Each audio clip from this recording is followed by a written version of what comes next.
Basically সিলেবাসে 3টা topic থাকবে, ঠিক আছে? তো আজকে আমরা একটা টপিক শেষ করব, নেক্সট ক্লাসে একটা শেষ করব, আর একটা অনলাইন ক্লাস হবে, আর নেক্সট শুক্রবারে সাজেশন দিয়ে দিব।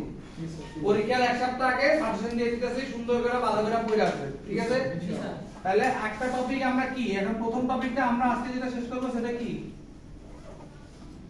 সিনক্রোনাস জেনারেটর, ঠিক আছে? এরপরটা আমরা করব কি? ইন্ডাকশন মোটর, আর আরেকটা করব সিনক্রোনাস মোটর। সো এই 3টা টপিক, ঠিক আছে? এখন কোশ্চেন কি রকম হবে দেখেন। 100% এখান থেকে একটা সেট পাবেন 10 মার্ক, ক্লিয়ার? 100% এখান থেকে একটা সেট 10, এখান থেকে একটা সেট 10, কত হলো? 30। বাট মেইনলি পরীক্ষা কোশ্চেন থাকে কত? 40 এর आंसर করতে হয় 30 এর, তার মানে বাকি 10 মার্ক মিক্স থাকবে। বাকি 10 মার্ক কি থাকবে? মিক্স। এই তিনটা মিলায়া থাকবে 10 মার্ক, ক্লিয়ার? তাহলে মোটামুটি যে 20 পাইতে চায় সে দুইটা টপিক পড়লেই 20 পেয়ে যাবে, সাজেশনটা যদি ঠিকমতো পড়ে। আর যে 30 পাইতে চায় সে তিনটা টপিক ঠিক করে পড়লে 30ও পাবে, 40ও পাবে, তাহলে 10 এক্সট্রা পাবে, ক্লিয়ার? একবারে সিম্পল ম্যাথ ক্যালকুলেশন। আচ্ছা, আর এক্সট্রা ক্লাসটা হবে হলো গিয়ে সোমবারে। এই সোমবারেই এক্সট্রা ক্লাসটা নিয়ে নিব। সোমবারে আমাদের একটা অনলাইন ক্লাস আছে। সোমবারে কয়টার দিকে দিছে? 10টা দিকে। সোমবার আর বুধবার দুই দিনই আছে। সোমবারও দিছে 10টা দিকে? জি স্যার। 9টা থেকে করতে পারবেন? না 8টা থেকে পারবো। 8টা থেকে পারবেন? 8টা থেকে। 8টা পৌনে 8টা। এই একটা ফাইল দিতে হবে। আচ্ছা, তাহলে মঙ্গলবারে করতে পারবেন কি না? মঙ্গলবার। হ্যাঁ, ঠিক আছে। তাহলে মঙ্গলবার 10টায় মেকআপ ক্লাস ইন্ডাকশন মোটর। ঠিক আছে 10টা পর্যন্ত অবশ্যই। এখন এই শীতকালের রাতে আমি 11টা বাজে ক্লাস করব না। 10টার সময় আপনি জয়েন করেন না, সমস্যা কি? হ্যাঁ, ভিডিওটা পজ করেন, এখন একটু পজ বন্ধ না।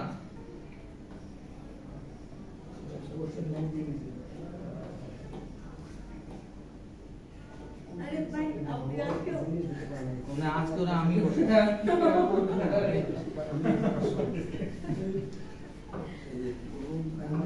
একটা লোক তার পাঁচটা তো সামনে বলতে শুনতে দাদা কন্টিনিউ স্যার এখন থেকে হ্যাঁ এই রে পুরো সেমিস্টার শেষ হবে, এটা একটা ভালো এটা একটা ভালো সাজেশন, গুড কামরা হোগা সামনে।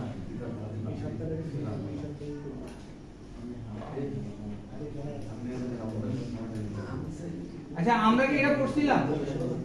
একটু রিমেম্বার করেন তো, এই পার্টটা তো পড়ি নাই।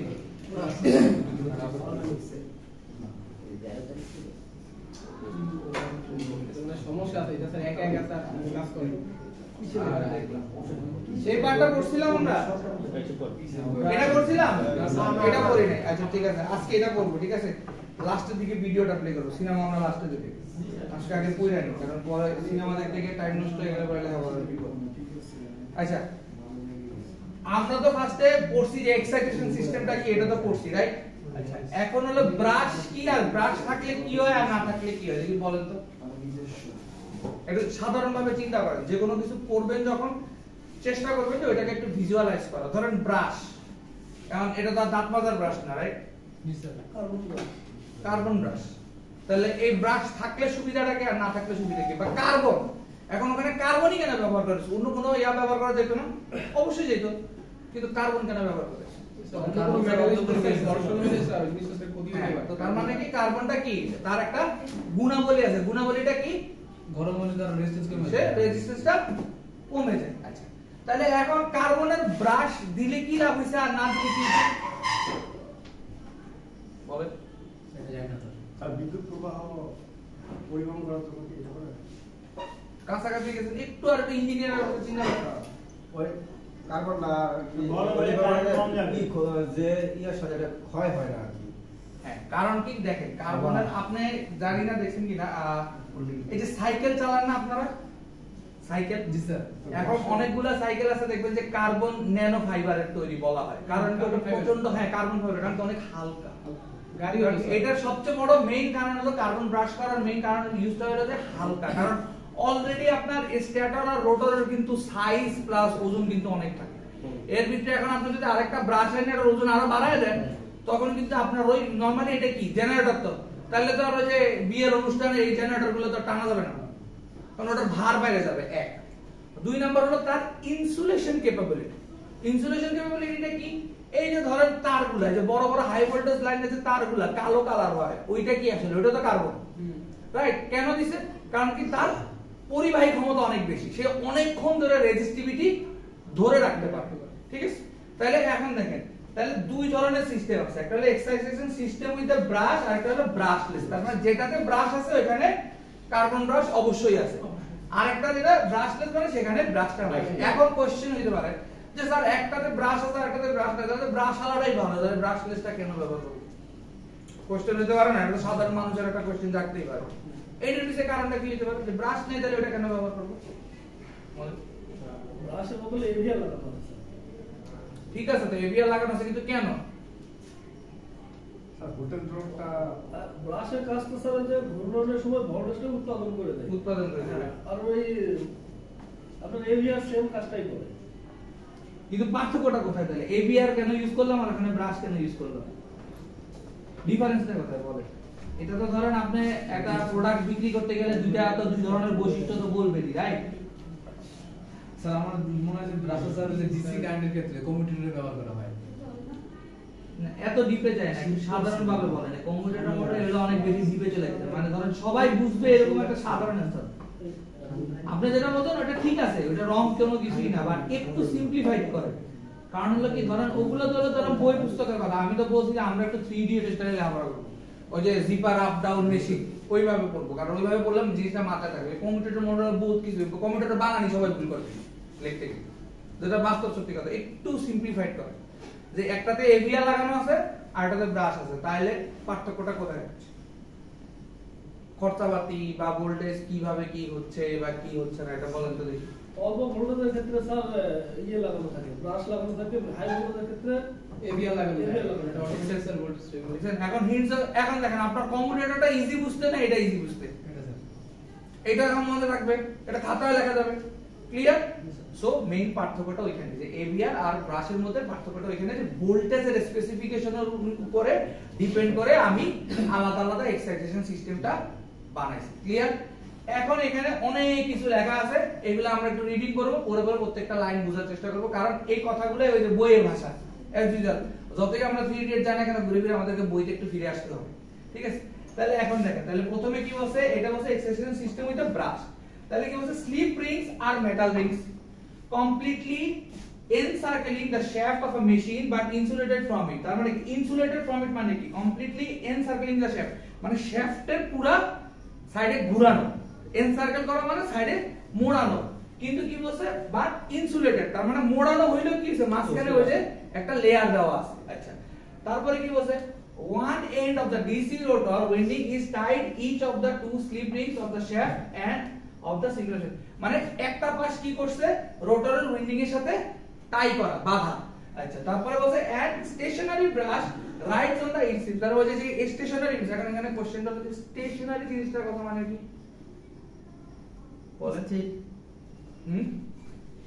স্থির, তাহলে এই যে লাইব্রেরি বা বই পুস্তকে যে লেখে যে স্টেশনারি সব, ওর মানে কি? স্থির দোকান। বলো স্টেশনারি মানে কি বলে? আচ্ছা, আপনারা কি মানে একটা নাম দিয়ে দিছে, এগুলো জানার আগ্রহ হয় না? তবে আপনার দোকানের নাম স্টেশনারি কেন দিছেন বলেন, বা আইটেমগুলোর স্টেশনারি কেন বলেন? এই যে বই পুস্তক যে দোকানে আছে ওই দোকানে তো আমরা স্টেশনারি দোকান বলি, রাইট? খাতা কলম পেন্সিল, স্টেশনারি কেন, ওইটা নামটা কেন? সবকিছু পাওয়া যায় তো। না সব কিছু বুঝতে হবে। সবকিছু পাওয়া গেলে কি স্টেশনারি হইতো? সুপারশো হয়ে গেছে। স্যার স্থির বা নির্দিষ্ট এরকম টাইপের করতে হবে। না, স্থির বা নির্দিষ্ট কেমন? স্থির তো সে বলছে যে ওই ওখানে থাকে। বলেন তো একটু। স্যার এখন তো অনেক কিছু আছে আমাদের সব। আচ্ছা দেখেন, এখন স্টেশন মেইন কথাটা বুঝেন। স্টেশন, আপনি যখন ট্রেনে উঠেন, একটা স্টেশন বা স্টেশন তো ট্রেনটা থামে, রাইট? এখন এই যে বই পুস্তক বা লাইব্রেরি এগুলারই তো মূলত আমরা কি বলি, স্টেশনারি শপ। তার মানে কি, ওই স্পেসিফিক জায়গাটা ছাড়া অন্য জায়গায় কিন্তু ওই বই পুস্তক ওগুলা পাওয়া যায়। কলম পেন্সিল এ পাওয়া যায়, মানে এটা হলো নির্দিষ্ট, ঠিক আছে? ওই দোকানটা ছাড়া কিন্তু অন্য জায়গায় কিন্তু আপনি বই পাবেন না, লাইব্রেরি ছাড়া অন্য কোথাও বই পাবেন কিনতে পারবেন না, সুপার শপে কলম পেন্সিল পাবেন। এই জন্য ওখানে কি বলে যে এটা স্টেশনারি সেকশন বলে, সব বলে না, সেকশন বলে, মানে ওইখানে গেলে আপনি বই পুস্তক রিলেটেড জিনিসপত্র পাইতে পারেন, ঠিক আছে? তো ওই স্টেশনটার কথাটাই এখানে আসছে। আচ্ছা, তারপর হচ্ছে a brush is a block of graphite like carbon compound. এখন বলেন কার্বন আর গ্রাফাইটের মধ্যে পার্থক্য কি বলেন? কার্বন আর গ্রাফাইটের মধ্যে পার্থক্যটা স্যার দূরে তো অর্ধপরিবাহী, গ্রাফাইট হলো যে স্যার দাম বেশি। না, এরকম কোনো লজিক্যাল অ্যানসার না। দামটা ওটা তো পরে সায়েন্টিফিক্যালি আছে, প্র্যাকটিক্যাল কেমিস্ট্রি খাতায় লেখেন, এটা বাইর করে রাখবেন। গ্রাফাইটের যোজনী কত থাকে আর কার্বনের কি থাকে?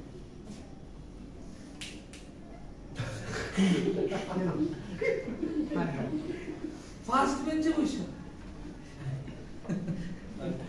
দায়িত্বে আছে স্যার। এই দায়িত্বের ভারে ওই যে বলে না যে আমি দায়িত্বের ভারে নুয়ে গেছি, অনেকে ওই দায়িত্বের ভারে নুয়ে গেছে, কি একটা অবস্থা। আচ্ছা দেখেন, বেসিক্যালি গ্রাফাইটটা হলো কার্বনেরই একটা ভার্সন, বাট এটাতে ওই যে আমরা বিভিন্ন রাসায়নিক বিক্রিয়া করি না, বা ওই যে যোজনী চেঞ্জ করি না, ওই যোজনী চেঞ্জ করে ওটাকে করা হয়েছে যাতে ওইটা আরো বন্ডিংটা আরো বেশি স্ট্রং হয়, বেশি পরিবাহী হয়। সো এই জন্য এটা বাসায় গিয়ে একটু দেখবে যে গ্রাফাইটটা কিভাবে আসে কার্বন থেকে। ওইটা বলছে graphite like carbon compound that converts electricity freely but has very low friction। এই যে দেখেন মেইন কারণটাই হলো গ্রাফাইটটা যে লো ফ্রিকশন, নাহলে আপনার যদি ফ্রিকশন বেশি হয় তাহলে ঘুরতে ঘুরতে এটা তাড়াতাড়ি শেষ হয়ে যাবে, কিন্তু গ্রাফাইটটা অনেক আস্তে আস্তে শেষ হয়। আচ্ছা, তারপর so that it doesn't wear down the slip ring। আচ্ছা, তারপরে বলছে if the positive end of a DC voltage source is connected one brush and the negative end is connected to the other, মানে একটাতে positive থাকে আর একটাতে negative থাকে, then the same DC voltage will be applied to the field winding and the time, মানে ফিল্ডে ওই সেমটা দেওয়া হবে, angular position of the speed or the rotor। এই যে এটা আমরা ওই যে লাস্ট ক্লাসের ভিডিওতে একটা দেখছিলাম, মনে আছে যে স্পিডের একটা ইকুয়েশন দেখছিলাম। আচ্ছা, তারপর হলো slip rings and the brushes create few problems. দেখেন এখন সব সময় একটা জিনিস মাথায় রাখবেন, যে কোনো একটা মেশিন বা যে কোনো একটা প্রোডাক্ট যখন আপনি মানে সম্পর্কে জানতে চাবেন বা যেটা নিয়ে কাজ করবেন, অবশ্যই সবসময় শুধু ওটার গুণ দেখবেন, একটু দোষটা দেখবেন। মানুষের সাথে পরিচিত হওয়ার সময় তো আগে স্পেশালি তার গুণ দোষটাই দেখেন, গুণটা তো পরে দেখি আমরা। কিন্তু একটা মেশিনেরও কিন্তু কি থাকে, প্রোস এন্ড কনস, এটাকে বলা হয় প্রোস এন্ড কনস। কারণ কি দেখেন, যে কোনো ইন্টারভিউ বোর্ডে ধরেন আপনি খুব ভালো করে ফেলছেন ইন্টারভিউতে, তখন লাস্টে এমন একটা কোশ্চেন ছুড়ে দিবে যে আপনার খারাপ দিকগুলো বলেন, তখন তো আপনি আইসে বলবেন স্যার আমার তো কোনো খারাপ দিকই নাই। হ্যাঁ স্যার, এরকম কোশ্চেন করছিল পড়ে না, আপনি তো বলবেন যে আমার তো কোনো খারাপ দিকই নাই, তখন কি বলেন আপনি এত সত্যবাদী, আপনার কোনো খারাপ দিক নেই। ঠিকই পরে যদিও ওই কোম্পানিতে আপনি সিলেক্ট হন, এরপরে শুরু হবে খারাপ দিক না, এই যে আপনি টাইম মতো অফিসে আসেন, এই যে আপনি কল দিলে কল রিসিভ করেন না, কালকে কাজ দিছি আজকে 2 দিন হয়ে গেছে আপনি কাজটা করে দেন। খারাপ দিক অবশ্যই আমার আছে, বাট ওটা আমাকে আইডেন্টিফাই করতে হবে, করে ওটা বলতে হবে যে আমি স্যার এটা মডিফাই করে ফেলবো, ঠিক করে ফেলবো। সো সিমিলারলি মেশিনেরও কি থাকে, ভালো দিক খারাপ দিক থাকে, মোবাইলেরও ভালো দিক খারাপ দিক থাকে। এখন ধরেন আইফোন 16 প্রো ম্যাক্স ওরা যতই দাবি করে এটা বাজারে লেটেস্ট, ওইটার কি কোনো ক্ষতিকর দিক নাই? অবশ্যই আছে। সর্বপ্রথম ব্যাটারি চার্জ থাকে, আইফোন ওয়ালা সব লোক দেখবেন যে লগ একটা যে এক্সট্রা পাওয়ার ব্যাংক লয়ে ঘুরে না, ওই যে এখন একটা নতুন চার্জার বাড়িতে ওয়্যারলেস। আর সবচেয়ে মজার কথা কি জানেন, ওয়্যারলেস চার্জার আবার চার্জ করতে হয় ওয়্যার দিয়ে। তাহলে এইটার ওয়্যারলেস টেকনোলজি কি মানে? ধরেন ওই যে চার্জারটা যেটা লাগায় আপনি বলেন যে এটা ওয়্যারলেস চার্জার, আর মোবাইল চার্জ হচ্ছে, ওইটারও তো একটা সার্টেন টাইমে চার্জ দিতে হবে, ওইটাতে চার্জ দিতে হয় আপনার ওয়্যার লাগায়, তাহলে ওয়্যারলেস কেন? এই প্রশ্নটা কোনোদিন করছেন নিজের, তাহলে ওয়্যারলেসটা কিভাবে করেন না? এবং বর্তমানে রিসার্চ চলতেছে, সেটা হলো যে আপনার বাসায় যে রাউটার থাকে না, ওই রাউটারের মধ্যে একটা যন্ত্র বসায় পুরো রুমের মধ্যে যে ডিভাইসগুলো আছে এগুলো চার্জ হবে। বাট প্রবলেম যেটা এখন ফেস করতেছে সেটা হলো রেডিয়েশন। রেডিয়েশনটা আপনার শরীরের জন্য খুব ক্ষতিকর। এই রেডিয়েশনটা ব্যারিয়ারটাকে যদি ওরা কমাইতে পারে বা মিনিমাইজ করতে পারে বা নিষ্ক্রিয় করে দিতে পারে, ডেফিনেটলি দেখবেন যে নেক্সট 5 বছর পরে 10 বছর পরে বুমিং টেকনোলজি এটা। কেউ আর বাসা চার্জার কিনবে না, ওই একটা কিনা ঘরের ভিতরে লাগাই দিবে, ল্যাপটপ কম্পিউটার মোবাইল দিবে সব চার্জে।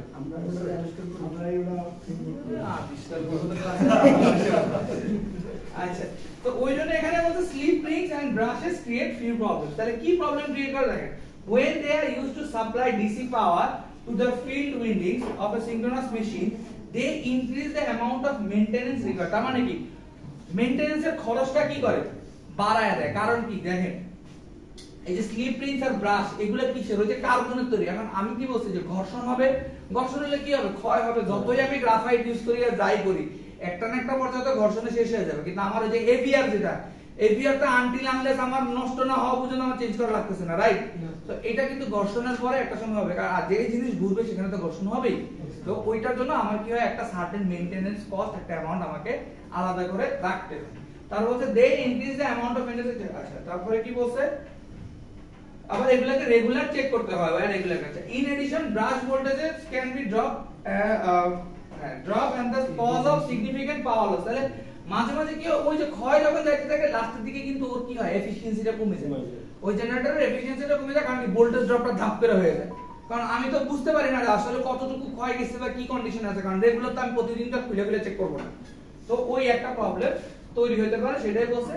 Despite these problems, slip rings and the brushes are used to all smaller, ওই যেটা বললাম বড় ভোল্টেজে বা বড় ধরনের হলে এভিআর আর ছোট হইলে হলো এটা সিঙ্ক্রোনাস মেশিনগুলোতে ব্যবহার করা, because no other method of applying the DC field current is cost effective। আর কোনোটা কস্ট ইফেক্টিভ পাওয়া যায় না, কারণ অন্য কোনো ম্যাটেরিয়াল দিলে দেখা গেছে আমার কস্টটা বেড়ে যাবে।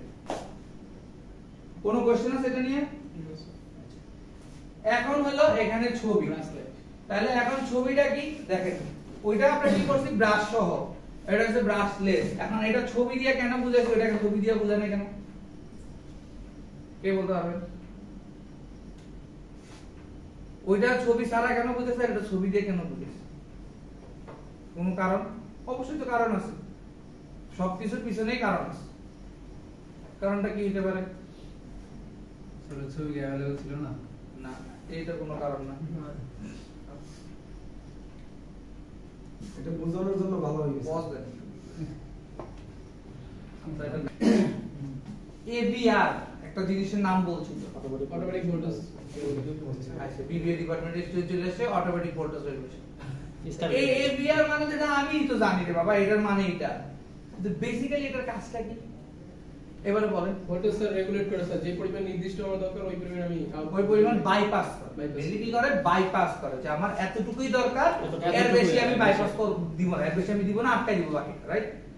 কিন্তু এই কার্বনের ব্রাশের মধ্যে কি এটা সম্ভব? না স্যার, সম্ভব। আচ্ছা এভিআর এই জন্য এই ছবিটা দেওয়া হয়েছে যাতে আপনি বেসিক মেকানিজমটা বুঝেন। এখন বেসিক মেকানিজমটা কি?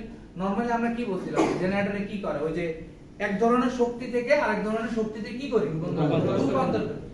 এখন যদি আমি এই ছবিটা পরে বুঝতেছি, বেসিক প্রিন্সিপালে আছে শক্তি একটা থেকে আরেকটা রূপে আমি রূপান্তর করি। এখন রূপান্তর করার সময় আমার কি করতে হবে? অনেকগুলো মেকানিজম ইউজ করতে হবে না? কারণ যেমন ধরুন আমি এসি আনতেছি, কিন্তু আমার এক্সাইট করতে হবে ডিসি দিয়ে, তাইলে আমার এখানে মাঝখানে কি একটা ইউজ করতে হবে, একটা কনভার্টার ব্যবহার করতে হবে, এসি টু ডিসি কনভার্টার। আচ্ছা করলাম, করার পরে আবার আমি ডিসি দিয়ে কাজ করে আবার কিন্তু বাইরে সাপ্লাই কিন্তু দিতে হবে এসি, তো তখনও তো আবার আরেকটা কি করতে হবে, কনভার্টার ব্যবহার করতে হবে, তখন আবার একটা কনভার্টার ব্যবহার করতে হবে। তাহলে এই যে ডিফারেন্ট মেকানিজম গুলা, এগুলো আমার কি করতে হবে? বিভিন্ন কনভার্টার দিয়ে করতে হবে। যদি কনভার্টার দিয়ে না করি তাহলে আমার একবার বেসিক প্রিন্সিপাল চলে যেতে হবে, ডিসি সার্কিটে কি করতে হবে? রেকটিফাই করতে হবে। কি ইউজ করতে হবে? রেকটিফায়ার ইউজ করতে হবে, রাইট? রেকটিফায়ার ইউজ করে আমি ওইটাকে কন্ট্রোল করতে পারবো, ভোল্টেজটাকে আপ ডাউন করতে পারবো, করতে নালিফাই করতে পারবো না? সো ওই জিনিসগুলো এখানে দেওয়া হয়েছে। এখন দেখেন ফার্স্টে কি বলছে, এটা হলো এক্সাইটারের আর্মেচার, মানে এখানে হলো এক্সাইটেশনটা হচ্ছে। তারপরে এখানে কি করছে দেখেন, এই যে থ্রি ফেজ কি দিছে, এটা একটা রেকটিফায়ার, তার মানে কি করতেছে এখানে ওই যে প্রথমে এসিটা দিল ওটা কনভার্ট করতেছে। আচ্ছা তারপরে আবার কি করতেছে দেখেন, এখানে কনভার্ট করলো, করে আবার এখানে কি হইতেছে, এই জায়গাটা কি হইতেছে, এখানে ইনপুটে যে লো কারেন্ট, এখানে রেকটিফাইডে কি করতেছে, এখানে এক ধরনের রেকটিফিকেশন হইতেছে, এখানে এক ধরনের রেকটিফিকেশন হইতেছে, ঠিক আছে? এখানে কি করতেছে দেখেন, এটার মধ্যে আর এটার মধ্যে তফাৎটা কোথায়? তফাৎটা কোথায়? এখানে একটা ইন্ডাকটিভ লোড আছে, এখানে একটা রেজিস্ট্যান্স। এই দুইটা দিয়ে এটাকে কি করতেছে? লো কারেন্ট, তার মানে কি কারেন্টটাকে আরো কমায় দিতেছে। বাট এখানে কারেন্টটা কমাইতেছে না, কারণ কি আমার এটা তো মেইন ফিল্ড, আমার মেইন ফিল্ডে তো সর্বোচ্চ কারেন্ট দিতে হবে। ক্লিয়ার? জি স্যার। আচ্ছা তো এখানে ওই কাজটাই করা হইতেছে। আর এই যে ফাইনাল আউটপুটটা এখানে দেখানো হচ্ছে থ্রি ফেজ আউটপুট। আচ্ছা এখন এখানে কি করতেছে দেখেন, পাইলট এক্সাইটার ফিল্ড মানে পার্মানেন্ট ম্যাগনেট। এখন পাইলট জিনিসটা কি? ধরেন আমরা যে বিভিন্ন সময় বলি না যে একটা পাইলট টেস্টিং বা পাইলট প্রজেক্ট বলে না, জি স্যার। জি স্যার। কারণ এটা পাইলট কি বিমানের পাইলট পরীক্ষামূলক। পরীক্ষামূলক। গুড। এই যে এতক্ষণে আস্তে আস্তে শিখতেছে আমার ভাষায় কথা বলা শিখতেছে পরীক্ষামূলক। কারণ এই পাইলট তো ওই পাইলট না যে প্লেন চালাবে, রাইট? তো পরীক্ষামূলক, বা আমরা যেটাকে বলি একটা প্রোটোটাইপ বা একটা ক্যাপস্টোন প্রজেক্ট প্রথমে বানায়। এখন এটা কেন বানায়? কারণ দেখেন, আপনি যে কোনো ধরনের একটা উন্নয়ন যখন করতে যাবেন, যে কোনো ধরনের একটা ইঞ্জিনিয়ারিং ডেভেলপমেন্ট করতে যাবেন, ডেফিনেটলি আপনার সবচেয়ে আগে বুঝতে হবে কি ওইটা আদৌ কি সমাজে লাগবে কিনা। আর আমি একটা সিস্টেম বানাইলাম, কারণ খালি কোনো দরকার নাই, এই রুমটাতে ক্যামেরা লাগায় আমি অনেক কিছু বানায় ফেললাম, বাট আমার কোনো কাজেই আসতেছে না, তাহলে ওই সিস্টেমটা কি কোনো লাভ আছে? লাভ নাই। এই জন্য আগে ওই সিস্টেমটা লাভ আছে না নাই এটা দেখা হয় হলো পাইলট প্রজেক্ট দিয়ে। যে জন্য দেখবেন যে আমাদের সরকারি প্রজেক্টগুলোতে আল্লাহর রহমতে মানে টাকা খালি ঢালতেই থাকে, কারণ তারা কি ফার্স্টে পাইলট প্রজেক্টগুলো করে, মানে শয়তানি করে, ভেলকিবাজি করে, শয়তানি করে, পরে যখন লাস্টে চাপ আসে তখন তাড়াতাড়ি করে ওই পাইলট প্রজেক্টের কাছাকাছি যখন বুঝে যায় সমস্যা, এটা ঠিকঠাক করে একটা নতুন কিছু বানায় ছাড়াতে, বাট আলটিমেটলি ওই বাজারে ওই প্রজেক্টটা অত ভালো চলে না, অত ভালো টিকে না। এই জন্য দেখা গেছে সরকারি প্রজেক্টে দেখবেন যে আপনি প্রথমে যখন বাজেট দেয় 100 কোটি দেয়, দিন শেষে যখন বাজেট পাস হয়ে শেষ মাস হয় চুরি চামারি কইরাটারা এই 100 কোটিতে 300 কোটি বানায়, ঠিক আছে? বাট নিয়মটা হলো আগে প্রথমে আপনি একটা পাইলট প্রজেক্ট দিবেন। এটা যদি একটা উদাহরণ দিই, ধরেন এই যে বাজারে যে মোবাইল টোবাইল আসে, যে কোম্পানিগুলো বানায়, আপনি কি জানেন যে ওদের যে এমডি বা আরো বড় বড় পোস্টার প্রথমে যে ওরা ইউজ করে জিনিসটা, মানে প্রথম যে হ্যান্ডসেট একটা দুইটা বানায় ওদেরকে কিন্তু ট্রায়াল ভার্সন দিয়ে দেয় যে বাসায় গিয়ে ইউজ করবেন, 2 মাস ইউজ করবেন, ওইটা একটা রিভিউ দিবেন, একটা ফিডব্যাক দিবেন। তো সেম জিনিস এখানেও পাইলট এক্সাইটার আছে। তাহলে পাইলট এক্সাইটারে কি পার্মানেন্ট ম্যাগনেট দিয়ে, তার মানে কি ওই যে আমরা ওই 3 ইডিয়ট বা এটা পড়ছিলাম না যে বুম বুম বুম করে স্টার্ট হয়, তো মানে কি এক্সাইটারও যদি একটু গুতা দিতে হবে, তো ঠেলা দিয়ে ওর একটু নাড়াইতে হবে, তো ওই কাজটাই এখানে করা হয়। এখানে বলা আছে পাইলট এক্সাইটার মানে ওই ম্যাগনেটটাকে আগে হালকা নাড়া দিয়ে ঘুরে দেখানো হয় যে ও কতটুকু জোরে ঘুরতে পারতেছে বা কি করতে পারতেছে। যখনই ও ঘোরাটা শুরু করে তখনই আপনার এই যে মেইন এক্সাইটার আর্মেটারটা ধরে ফেলতে হবে, ধরে তারপরে আস্তে আস্তে যে 3 ফেজ রেকটিফায়ার দিয়ে মেইন ফিল্ডে কারেন্ট লাগিয়ে। কথাটা বুঝা গেছে? দুইটা দুই ধরনের সিস্টেম। এটা হলো ডাইরেক্ট করলে এরকম হবে, আর আপনি যদি একটা পাইলট এক্সাইটার দিয়ে করেন তখন এইভাবে যাবে, যে এই পার্টটাই এটা, ঠিক আছে? আর এখানে হলো ওই যে পাইলট এক্সাইটার যেটা বললাম ওইটা আপনি আলাদা ভাবে করে দেখতে পারেন। আচ্ছা, তারপরে আলটিমেটলি এখানে কি, এখানে হলো যে পাইলট এক্সাইটারের আর্মেচার থেকে এবারে এই কাজটা হলো এই যে এখানে যে রেকটিফাইটা করা হয়েছে ওইটাই এখানে করা হইতেছে। সেটা হলো কিভাবে, যে আপনার লো কারেন্ট যখন লাগবে তখন ওইটারও এক্সাইট করে আলটিমেটলি আপনি রেজিস্ট্যান্স আর ইন্ডাকটিভ লোড দিয়ে আপনি কারেন্টটাকে কন্ট্রোল করতে পারবেন। ক্লিয়ার? সো দুইটা ছবি বোঝা গেছে? দেখতে অনেক ভয় লাগতেছে, ভয় পাওয়ার কিছু নাই। আমি তো এইজন্য ফার্স্টে বললাম যে একটা শক্তিকে আরেকটা শক্তিতে রূপান্তর করার জন্য কিছু প্রসেস বা কিছু মেকানিজম আমাদের করতে হয়, সেই মেকানিজম গুলাই হলো আমাদের এগুলা। আর আমরা জানি যে আমাদের একটা কি এক্সাইটার তো অবশ্যই লাগবে, রাইট? তো এখন এইটা একটা এক্সাইটার হলো, আর সব সময় যদি রোটরে থাকে, আর এই যে এখানে আমি একটা পাইলট এক্সাইটার ইউজ করতে পারি যেখানে আমার কি থাকে, যে পার্মানেন্ট ম্যাগনেট। কারণ কি আমি কি পড়ছিলাম, স্যালিয়েন্ট আর নন স্যালিয়েন্ট দুই ধরনের পড়ছিলাম না, ওই দুইটা কারণেই এখানে দুই ধরনের দেখানো হয়েছে। ক্লিয়ার? আচ্ছা, এখন এর আর কিছুই নাই, এই ফটোগ্রাফ ছবি টবি এগুলো আছে, যদি এগুলো অনেক আগের ছবি, এটা আরেকটু যে আমরা নতুন ছবি ডাউনলোড করে দেখাই দিবেন, এই যে শেষ। তাহলে সিনক্রোনাস জেনারেটর ডান। ক্লিয়ার? আচ্ছা, ভিডিওটা পজ করেন। Synchronous motors are capable of running at constant speed irrespective of the load acting on them. They are machines with high efficiency and are mainly used in high precision application. The constant speed characteristic is achieved by interaction between a constant synchronous motor হয়ে গেছে, যে জেনারেটরটা গেল কই, দেখো ওই দিন pause করেন ভিডিওটা গেছে। generate AC power at a specified frequency. It is also called a synchronous generator. Electricity is produced in alternators by electromagnetic induction. To generate electricity in a coil, either the coil should rotate with respect to magnetic field, or a magnetic field should rotate with respect to the coil.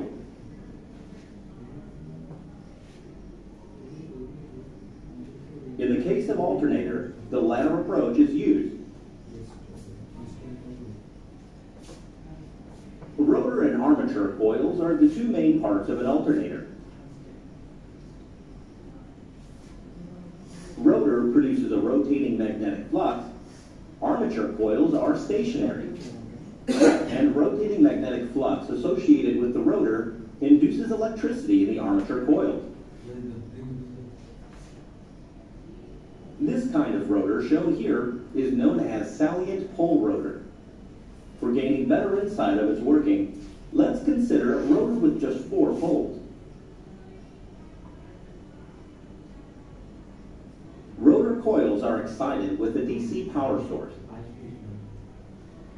Magnetic field produced around it would be as shown. The rotor is made to rotate by a prime mover. This makes the rotor flux also rotate along with it at the same speed. Such revolving magnetic flux now intersects armature coils, which is fitted around the rotor. This will generate an alternating EMF across the winding. Here is a slowed down version of rotor stator interaction. EMF কার মনে আছে যে last ক্লাসে বলছিলেন বলেন এটা বলছিলাম last ক্লাসে কে কে ছিলেন ইলেকট্রোমোটিভ ফোর্স পড়াইছিলাম মনে আছে আপনি তো সাথে থাকার কথা কি বলছিলাম বলেন স্যার যেটা স্যার ইউজ হয় স্যার ওইটাই স্যার ইএমএফ এটা পড়াইছিলাম আমি না স্যার অনেক কিছু বলছিলেন মনে কিছু যেটা দিয়ে মনে থাকার কথা এটা না বলবেন বলেন আপনারা তো মনে থাকার কথা রেগুলার ক্লাস করেন বলেন প্রথম ক্লাসে আসলে আর এটা প্রথম ক্লাসে পড়ে না গত ক্লাসে পড়ছে ইএমএফ ওই তো গত ক্লাসে আসলে না আর গত ক্লাস তো যেটা ইয়া গেছে ওইটা না তার আগে আগে ক্লাস দিস স্যার ওই কক্সবাজার দিস বলছিলেন দুইজন মানুষের মধ্যে যে শক্তি এইটা ছিল যে ইনডিউসটা কিভাবে হয় এই দেখেন এই সিম্পল এক্সাম্পলগুলো মনে রাখলে তো হয়ে যায় তাহলে এই জিনিসগুলো তাহলে এত কষ্ট করে এই উদাহরণগুলো বলার দরকারটা কি ছিল আমার কিন্তু এখনো যদি আপনারা এই ইলেকট্রোমোটিভ ফোর্সে বসে থাকেন তাহলে তো আর এই এক্সাম্পলটা তো দরকারই নেই ওনার কাছ থেকে This শুনে নিয়ে 4-pole system, when the rotor turns half revolution, induced EMF takes 1 complete cycle. It can be easily established that frequency of induced EMF, rotor speed, and number of poles are connected through following relationship. It is clear that frequency of electricity produced is synchronized with mechanical rotational speed. For producing 3-phase AC current, 2 more such armature coils, which are in 120-degree phase difference with the first, is put in the stator winding. Generally, one এটা কি একটু ছবির সাথে relate করা যাইতেছে মনে আছে 3 phase যখন ছিল তখন তিনটাই আছিল ওই যে ছবির মধ্যে আর্মেচারের মধ্যে তিনটা ইয়া ছিল না কয়েল ছিল যে খেয়াল আছে 3 coils are star connected, and 3-phase electricity is drawn from the other ends.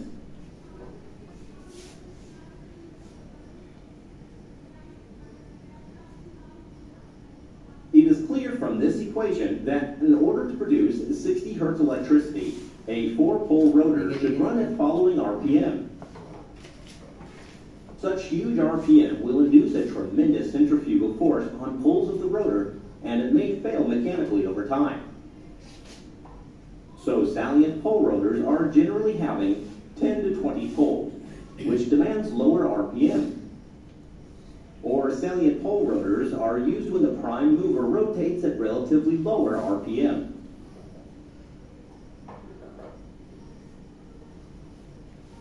Pole core is used to effectively transfer magnetic flux, and they are made with fairly thick steel lamina. Such insulated lamina reduces energy loss due to eddy current formation. Armature winding of 3-phase 12-pole system is shown here. A stator core is used to enhance magnetic flux transfer. DC current is supplied to rotor via a pair of slip rings.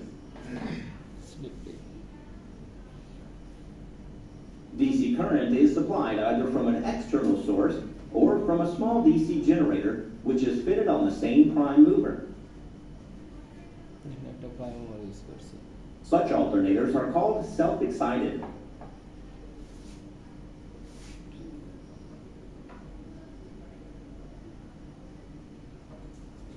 With variation of load, generator terminal output voltage will vary. It is the desired to keep the terminal voltage in a specified limit. An automatic voltage regulator helps in achieving this. Voltage ABR regulation can be easily achieved by controlling the field current. If terminal voltage is below the desired limit, ABR increases the field current, thus the field strength. This will result in an increase in terminal voltage. খেয়াল করেন এখানে একটা if ছিল না কোনা দিয়ে ওখানে আমরা রেজিস্ট্যান্সের ওখানে কি লিখছিলাম আরএফ লিখছিলাম বুঝছেন তো ওইখানে কিন্তু কি লিখছিলাম লো কারেন্ট তার মানে কি কারেন্টটা কন্ট্রোল করলে আমার কি হবে স্ট্রেনটা বাড়বে কমবে generator Voltage is high, the reverse is done. Hope you have it. ঠিক আছে ভিডিও বন্ধ করে কেন ক্লাস শেষ